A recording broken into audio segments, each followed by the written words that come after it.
ஆவிக்குள்ளானால் கேட்க முடியும் என்று கடந்த வாரத்தில் கற்றுக்கொண்டோம். ஆவிக்குள்ளாகாதவர்களுக்கு இந்த சத்தம் இடி முழக்கத்தை போல் இருக்கிறது. யோவான் 12 அதிகாரத்தில் இதே யோவான் 1:15 10வது வசனத்துல 15வது வசனத்துல நீங்க பார்த்தா எக்கால சத்தத்தை போல் இருக்கிறது.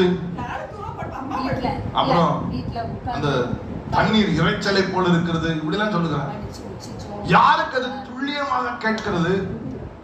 கர்த்தருடைய நாள் ஆவிக்குள்ளாகிறவர்களுக்கு அது யாருக்கு கேட்கிறது? பக்கத்துல யார்கிட்ட சொல்லுங்க. ஆவிக்குள்ளாகிறவர்களுக்கு அது துல்லியமாய் கேட்கிறது. மிச்சவங்களுக்கு எப்படி இருக்குது? இடி முழக்கத்தை போல, எக்கால சத்தத்தை போல, பெருவெள்ளத்தின் இறைச்சலை போல.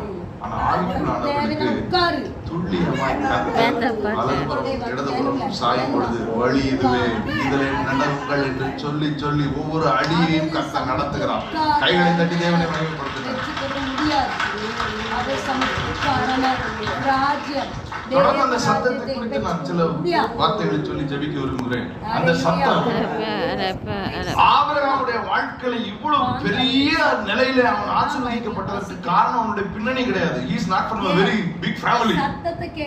கர்த்தர் ஆபிரகாமை அழைத்தார். அந்த சத்தம்